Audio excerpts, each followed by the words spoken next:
All right, good afternoon. It's Fletcher Cox played like 90% of the snaps and looked active until the very end. What can you say about A, his performance, and then B, his conditioning to be able to do that? Well, it's a credit to him and how well he's worked in the offseason and obviously in training camp.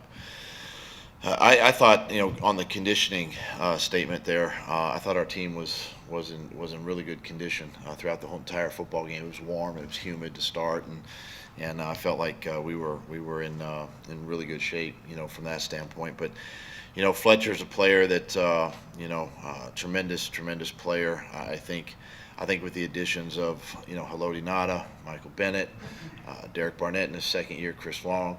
I think having everybody on that D line on that rotating basis keeps guys fresh and keeps a little pressure off of Fletcher just a little bit. And he's a powerful, strong, powerful guy.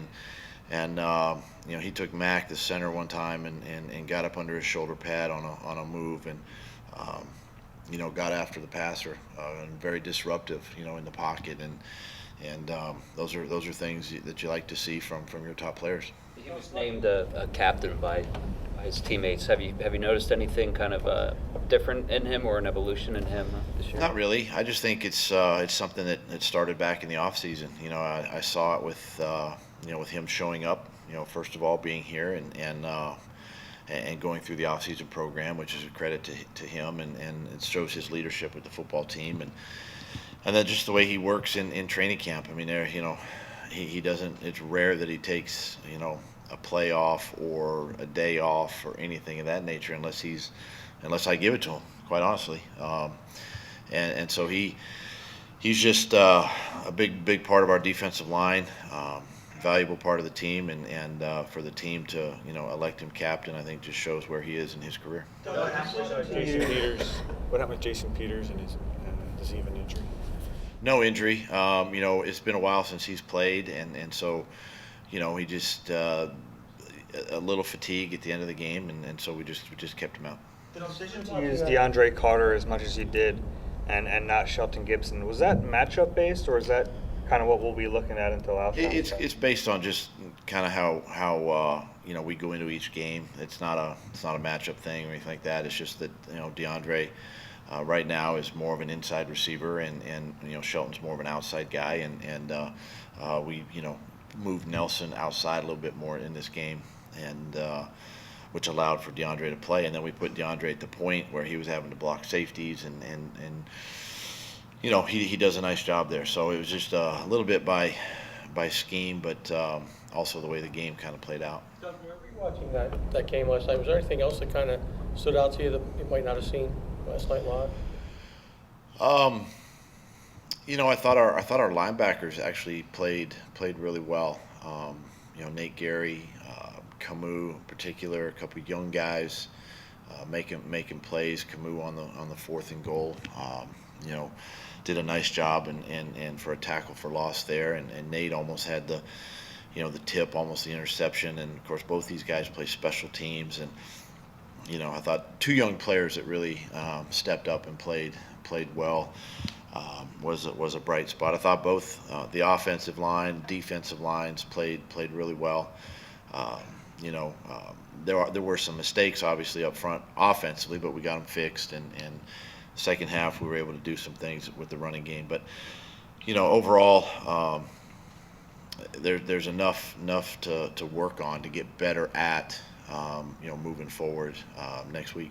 The plan early, Jay wasn't playing a lot early, and then he kind of took over late. Was that the plan going in, or was that just a feel on game day? Yeah, kind of like I said after the game, just a little more of a feel. And I wanted to make sure, because Jay was nursing a little bit of a lower body injury and for a couple of weeks, and just wanted to make sure he was good and get him into the flow of the game. And then of course we were sort of struggling in the run game, and just trying to get a rhythm and a feel and putting different guys in there. And second half just kind of stuck to our adjustments at halftime, and he was the back and the featured back in the second half. He did a nice job. Obviously the 2 touchdown rushes and then the 2-point conversion. So it was encouraging to see. I think going not only going forward, but him health coming out of the game was really good. So moving forward, we'll see him more. I'm sorry, can you explain the difference in the terminology, Philly special and Philly? They're obviously two different plays, or two different formations, I would say. They're two different plays, They're two different plays, right? with the same result. But Philly special was just the play we used in the Super Bowl, and for the 4th and goal, and then Philly was just basically the play we used last night, but sort of derived from what Nick had mentioned to me in the Super Bowl, Philly, and so we just used it, for the play last night. Look, two different. Really, quite honestly, it was, the same personnel group. We had two tight ends, 2 receivers, and a running back on the field for both plays, just different formations with the same result. Was Philly there before? You had Philly special for this, even though Nick called it Philly, but it was Philly special then. So Right. Did you just incorporate, because you said you got it from the Patriots, incorporate the play to be called Philly for this game? Well, that play last night, actually, yeah, it did come off of a similar play, obviously, that the Patriots had run, but we actually put it in OTAs, and we ran it the last day of OTAs, and that's where the play actually was originated back then, and we just carried it over through camp and used it. In those season that that Ajayi would be your featured back, but you also like by committee approach. How do you balance using him in that role versus giving Clement and Sproles theirs as well? Well, start with Corey. We got to be careful giving him a lot of extra touches, because from the standpoint of he's also a special teams player, and I want to keep him healthy for and going for 4 quarters, first of all. And then Sproles, we know, coming back is going to be mixed in there primarily on some 3rd downs, in some special situations offensively, 1st and 2nd down. Jay to us is kind of the workhorse, the guy that is going to, between the tackles, he's going to pound it through there, and he's tough, physical, big guy that really took off in the second half. And it's just it was good to see, because the running game, for me as a play caller too, I just got to stay patient with the run game, because it might look kind of ugly early, but the more we get on track with our offensive line and fitting blocks and doing all that stuff, the better it becomes throughout the game. And so for me, it was a matter of just sticking to it and sticking with him, in the second half. But touches going around, I still think it's going to be a little bit by committee, as we go, and it keeps everybody fresh. As a play, Sidney Jones played last night in his first start. I thought he did some nice things. He misread a toss sweep one time and kind of got ducked underneath, but after that he really settled in and really did some nice things.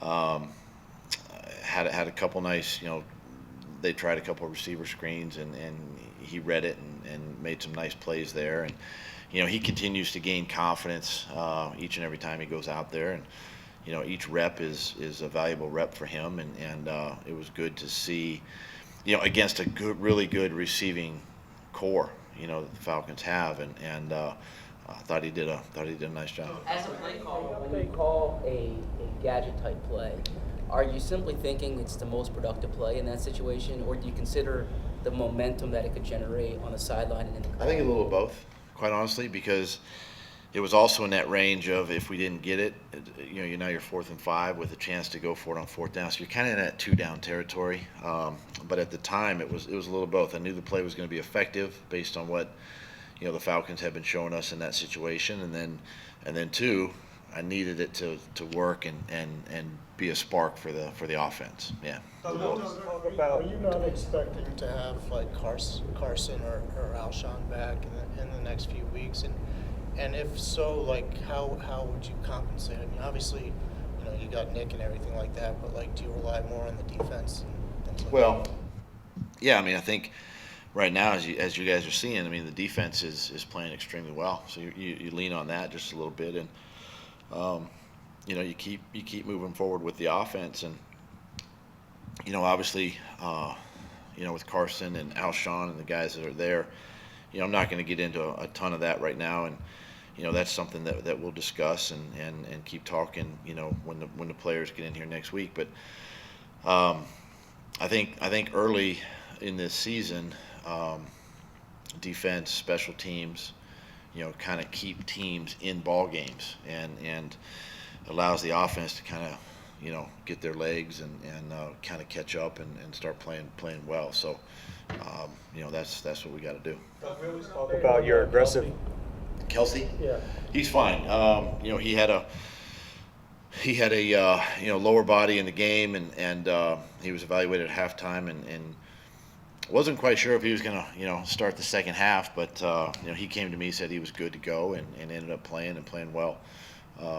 And then but he'll be fine. Doug, we always talk about your aggressive nature as a play caller, as a coach. How much of that do you think is just that the conventional wisdom in the football and NFL is just a little outdated?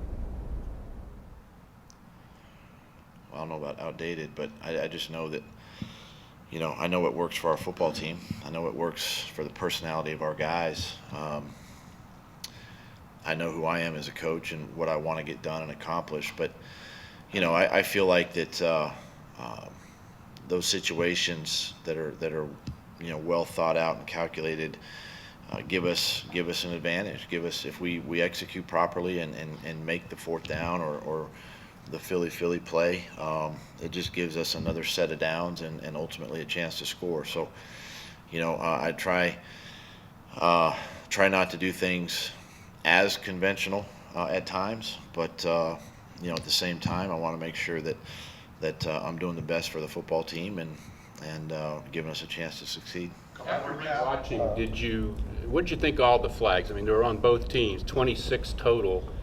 Were the officiating crew zealous, or were you guys really making that many mistakes? No, the penalties were warranted. I think the one that was a little crazy was the punt that we had. There was some confusion on the jersey number and the actual holding call. And it's a play we'll send in and get a ruling on it. But the actual play call should have been on the Falcons, but it was on us. But the other ones are, listen, the other ones are warranted. I mean, our guys are not coached that way. The holding call on Kelsey, the pre-snap lining offsides by Derek, those are things that we can continue to fix. Even the special teams penalties, we can coach and teach off of that and get our players in better positions to not make those down the road. How do you feel about Dallas Goedert? How do you feel about the way he played the rookie? He first game I thought pretty good, okay. I'm sure he would like to have that pass over the middle back. I think that was one that he knows he's going to have to catch in traffic, and it was great to see him elevate in the corner of the end zone and get 1 foot down. You'd like to see the second one down, but those are all positive plays that again we can coach off of, and there are some things in the run game we can clean up with him. But for the first time out, as a rookie, big spotlight like that, big crowd, sort of a playoff atmosphere, was encouraging, and we'll continue to work with him, and he'll just get better each week. To be clear, was fatigued, but what did you think of his execution overall in this first game? Peters? Yeah. Well, really good. He obviously prepared himself for that day and for opening day, and did some really nice things. And it was hot and it was humid out there, and for him to battle like he did, he was quick off the ball. He was right on track there. Pass protection was good. Run game was good. And it was good to get him back out there and get him going with the offense again and get him in the mix. Doug, to be clear on the penalty that you were talking about, just real quick, the penalty that you were talking about, to be clear, you're talking about the punt. It was our punt. Yeah, their punt return. Yeah, it was the double penalty. Yeah, it was the double foul. Doug, Yeah. Back to Dallas for a little bit. You obviously didn't have Alshon and Mack, but you still went with a lot of 11 personnel. Is that more of a thing because he is a rookie, you're ramping him up? Is there a potential to have more 12 personnel without those two guys, or is it just? Well, in the second half, I think we even maybe went a little bit more. We were 11 personnel heavy, but I think in the second half I used a little more 12 personnel, especially to start the third quarter. But as he gets comfortable and he gets more time, especially in the red zone, I think there's going to be some situations where he'll be on the field a lot more, and regardless of who our receivers are, because I think he's a big target and he's a valuable piece to our offense. Okay, thank you.